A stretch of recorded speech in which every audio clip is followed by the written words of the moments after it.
gente, tudo bom? Bom, vamos continuar, tá, com as nossas aulas sobre as leis de Newton. E tá faltando um pedacinho que é com relação à força normal e forças de atrito. Primeiro, força normal. O que é uma força normal? É o nome que se dá para a reação da força de compressão. Ai, que compressão é essa? O que é isso? Bom, sempre que eu tenho um objeto que está sobre uma superfície, né? Então, por exemplo, a gente está sobre o solo, o chão, né? Essa caneta está sobre a minha mão. Então, a minha mão é a superfície, o chão é a superfície, tá? Uma parede é uma superfície, né? Um armário é uma superfície, uma mesa é uma superfície. Então, qualquer objeto, qualquer corpo que está sobre uma superfície, né, que está em contato com aquela superfície, ele tem uma força de compressão naquela superfície. Então, por exemplo, essa caneta aqui, ela está comprimindo a minha mão, ou seja, ela está pressionando a minha mão. Eu estou sentindo essa caneta que está aqui, né? Então, as moléculas dessa caneta aqui embaixo, elas estão interagindo com as moléculas da minha mão aqui e estão comprimindo essas moléculas, né? Então, tem uma força de compressão aqui, tá? Bom, essa força de compressão, lembra a terceira lei de Newton? Para toda ação, eu tenho uma reação. Então, para essa força de ação, que é a compressão da caneta sobre a minha mão, eu vou ter uma força de reação a isso. E essa força de reação é o que a gente chama de força normal, tá? Então, a força normal, tem que tomar muito cuidado, que as pessoas confundem muito, que colocam ela como sendo reação ao peso, e tá errado, né? O nosso peso, tá?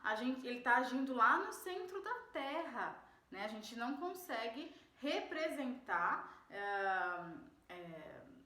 efetivamente, né, a não ser pela imaginação, essa força de reação, tá?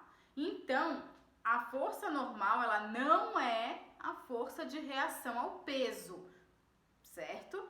Então, continuando aqui, eu tenho essa força de compressão que a caneta está fazendo na minha mão, que é a força de ação. Portanto, a força de reação, ela tá aqui para cima, ó. E a gente chama de força normal, tá? Portanto, uma força normal, ela só existe se eu tiver contato entre duas superfícies, para começo de conversa. Segunda coisa, a força normal, ela é uma força de reação à força de compressão e não uma reação à força-peso, ok? Terceira coisa importante, a força normal é sempre perpendicular àquela superfície. Meu Deus, o que é perpendicular? É um ângulo de 90 graus, né? Então, sempre que a gente falar em perpendicular, né, ou ortogonal, significa que eu tenho duas setas, né, duas retas com um ângulo de 90 graus, né? Então, todos os cantos, por exemplo, da nossa casa, da parede, né, tem um ângulo de 90 graus. Então, a parede, ela é perpendicular ao chão e ela é perpendicular também ao teto, porque eu tenho a parede aqui e eu tenho o teto aqui, 90 graus. Eu tenho a parede aqui e eu tenho o chão aqui, 90 graus. Então, eles são perpendiculares entre si. Então, a minha força, né, normal, ela é perpendicular à minha superfície. Quem é a minha superfície? Nesse caso aqui, ó, é a minha mão. Portanto, a força normal, ela é perpendicular à minha mão. Se a minha mão tá na horizontal, a minha força normal vai estar na vertical, apontada para cima, porque é uma força de reação. Já que a força de ação, que é a compressão aqui, está apontada para baixo, né? E nesse caso, e somente nesse caso, ela é igual à força peso, tá? Mas se eu fizer isso aqui, a força de compressão já não vai ser mais igual a força-peso, ok? Então, por quê? Porque o peso, ele tá sempre apontado para baixo, então o peso tá aqui, ó, né? E a minha força normal tá onde? Tá aqui, 90 graus sempre. Então, vamos pro desenho. Nesse caso aqui, certo? Eu tenho a minha superfície que tá aqui, ó, que eu coloquei como sendo o solo, tá? O meu peso, ele tá sempre apontado para baixo. Aqui tá o meu peso, a minha força-peso, lembrando que o peso é uma força, né? E a minha força normal tá perpendicular à superfície. Então, a minha força normal tá aqui, ó, que é representado pela letra N, tá? Então, entre a superfície, né, e a minha força normal, eu tenho aqui, né, um ângulo de 90 graus, ok? Agora vamos para esse caso, só para poder demonstrar, né, que a minha força normal não é igual à força-peso, somente nesse caso, tá? Então, quando eu tenho uma coisa inclinada aqui, por exemplo, aonde que está a minha força-peso? Está sempre para baixo, sempre apontando em direção ao centro da Terra. Então, a minha força-peso, ela vai estar aqui, apontando para baixo, lá para o centro da Terra. E a minha força normal está aonde? A minha força normal está perpendicular à minha superfície. Quem que é a minha superfície? É aqui, ó, esse plano inclinado aqui, ó. E aonde que está o perpendicular daqui? Vai estar aqui,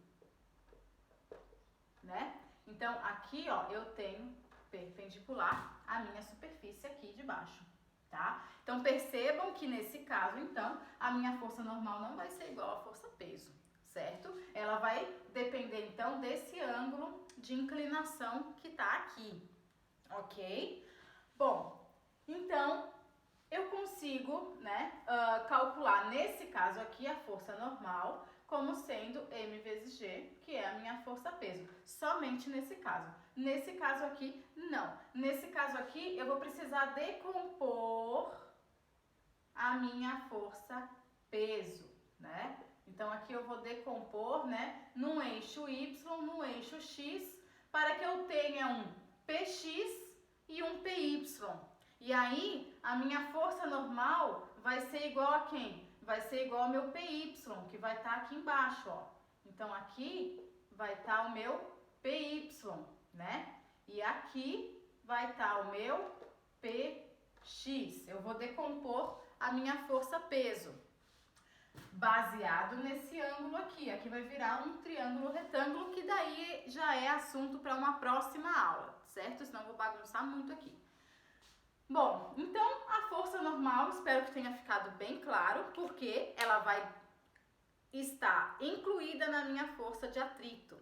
Eu preciso entender o que é a minha força normal para que eu consiga entender a minha força de atrito e resolver os problemas que tem força de atrito, certo? Então, elas vão estar juntas agora, tá? Força de atrito e força normal, elas aparecem numa mesma equação. Então, eu preciso entender o que é força normal primeiro, para depois entender o que é força de atrito, certo? Então, agora vamos para a minha força de atrito, tá? Vocês já devem ter ouvido falar, né, sobre atrito, pelo menos, né? Ai, o que é atrito? Por exemplo, né, às vezes até a diretora, né, da escola, enfim, orientadora, qualquer coisa assim, ou amigo, né, fala, né, ai, tu entrou em atrito com aquele outro fulano. O que significa esse entrar em atrito com aquele outro fulano? Não é igual à física, né, mas nos remete à física, tá? Bom, o atrito, primeiro, eu preciso de duas superfícies em contato, sempre. Sempre duas superfícies em contato, tá? Então, lá no caso daquele teu amigo, né, vocês precisavam estar em contato para gerar um atrito, né? Então, vocês precisam se conhecer para gerar atrito. Quem não se conhece não gera atrito. Não tem contato, não tem atrito, certo? Aqui na física é a mesma coisa, tem que ter contato. Mas agora esse contato é de fato um contato. Lá no caso de teu e do teu amigo, né, não precisa ter um contato físico. Aqui na física precisa ter um contato físico, tá? Bom, então eu preciso de duas superfícies em contato físico. E o que é o atrito? É um gasto de energia. Eu vou gastar energia naquele sistema, né, e vou transformar aquela energia em energia que não é útil para o meu sistema, tá? Bom, então vamos lá. Eu tenho o atrito entre duas superfícies, né? Então, quando eu esfrego a minha mão, eu gero um atrito. Quando eu esfrego a minha mão, eu gasto a energia de deslocamento, né? Essa energia ela vai virar calor, né? Então, por isso que quando tá frio, a gente fica assim, ai meu Deus, que frio! Por quê? E esquenta a nossa mão, certo? Por quê? Eu tô gastando a energia cinética de movimento das minhas mãos, né? E está sendo transformada essa energia cinética em energia térmica, que é o calor, ok? Então, eu tenho um certo atrito aqui, né? Se eu fizer isso aqui, não vai acontecer nada, não tem contato, não tem atrito, tá? Então, primeira coisa, né? O atrito nem sempre é ruim. Às vezes a gente acha assim, ah, então tá, né? Tá gastando energia, né? Pra um negócio que não é útil, então deve ser um negócio ruim. Não. Se não fosse o atrito, a gente não conseguiria caminhar, o carro não conseguiria andar, a gente não conseguiria andar de bicicleta. E isso é bem prático, né? Quando a gente, por exemplo, vai, tem aquelas brincadeiras de criança, né? Coloca uma lona, quem já brincou com isso? Coloca uma lona num plano inclinado, coloca sabão, coloca água e dá-lhe. E a gente vai embora, certo? O que a gente está fazendo quando a gente coloca o sabão e a água? A gente está minimizando o atrito. Portanto, quando a gente minimiza esse atrito, né, a gente desliza com mais facilidade, certo? Quando a gente está limpando a casa, por exemplo, né, ou quando a gente vai em algum lugar, tem aquelas placas, né, cuidado, piso molhado. Por quê? Porque você pode escorregar naquele piso. Por quê? Porque o sabão com a água, ele vai minimizar o atrito, né? E o que faz a gente conseguir andar? O nosso pé tá aqui, né? Eu já coloquei isso numa videoaula anterior, né? Então, a terceira lei de Newton, o nosso pé faz uma força para trás e o chão faz a força de reação e empurra o nosso pé para frente. Sem o atrito, fica impossível o fato de eu empurrar. Por quê? Porque eu vou deslizar. Eu vou fazer isso aqui, ó, né? Então, a roda do carro, por exemplo, quando chove muito, tem aquele perigo da aquaplanagem, né? É exatamente isso, tá? Ela tira o atrito, né? Minimiza o atrito, tá? Entre o pneu e o asfalto, por exemplo, né? E o carro roda em falso, né? E ele gira em falso, ele fica bem mais difícil, por exemplo, para frear, ele vai sair da linha, né? Ele vai sair da rota, tá? Porque ele vai deslizar, né? Então, isso que é aquaplanagem, é eu retirar, né, o máximo do atrito entre o chão e o meu pneu. Portanto, eu não consigo me locomover, certo? Então, a força de atrito é essa, tá? A gente consegue perceber dois tipos de força de atrito no nosso dia a dia.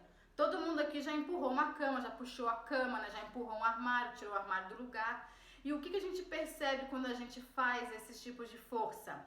Que quando eu tento empurrar um armário, por exemplo, ou puxar, tanto faz, né? É difícil para eu tirar ele do lugar.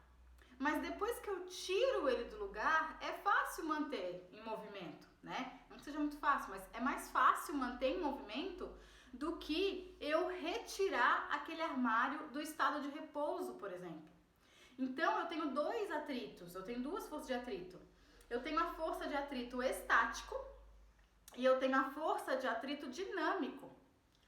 Então, a força de atrito estático significa aquela força que eu preciso para retirar aquele objeto do seu estado de repouso. Então, ele ainda está em repouso, a velocidade é zero, né? Eu vou precisar aplicar uma força para tirar aquele objeto de repouso, do seu estado de repouso, né? E colocar ele em movimento.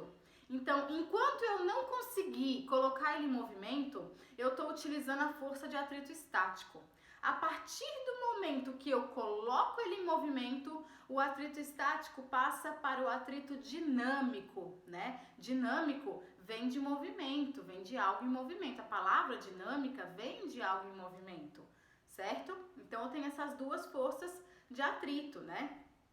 E além disso, eu tenho os materiais, né? Que depende de como que estão dispostas as moléculas daqueles materiais. A gente sabe que existem materiais que têm mais atrito e existem materiais que têm menos atrito. Por exemplo, um chão de asfalto, né? Ele tem mais atrito do que o chão lá da patinação de gelo, certo?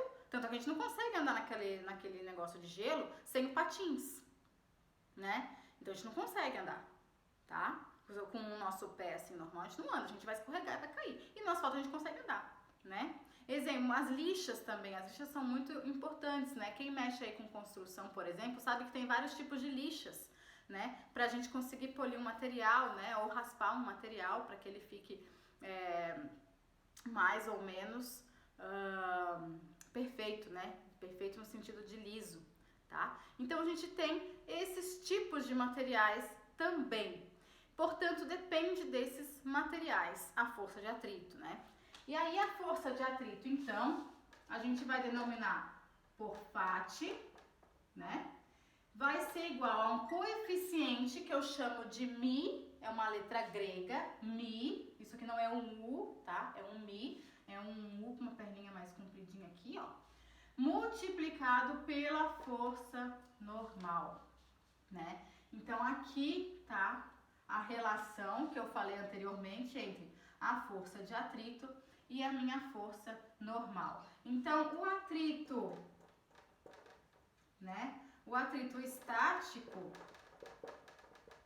tá?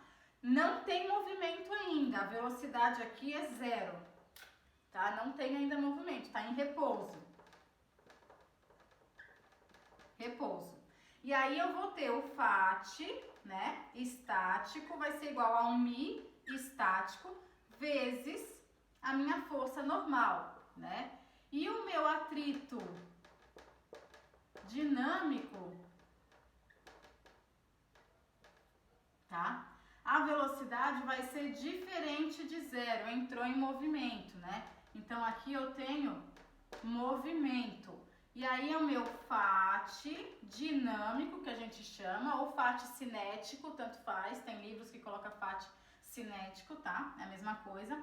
Vai ser igual ao Mi cinético, dinâmico, né? Vezes a minha força normal, tá?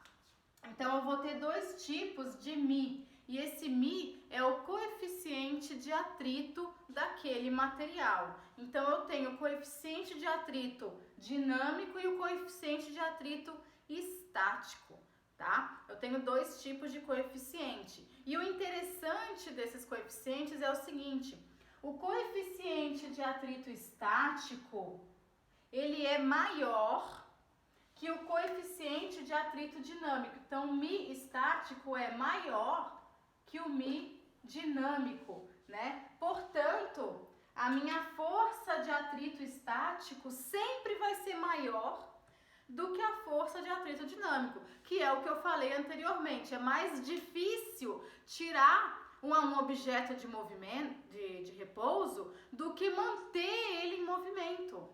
Então é mais difícil eu empurrar um armário do que eu manter aquele armário depois que eu já consegui tirar ele do estado de repouso, certo? Então, o Mi estático é maior do que o Mi dinâmico. Certo, gente? Espero que tenha ficado bem claro isso aí. E a gente parte para os exemplos na próxima aula, ok? Beijo, beijo!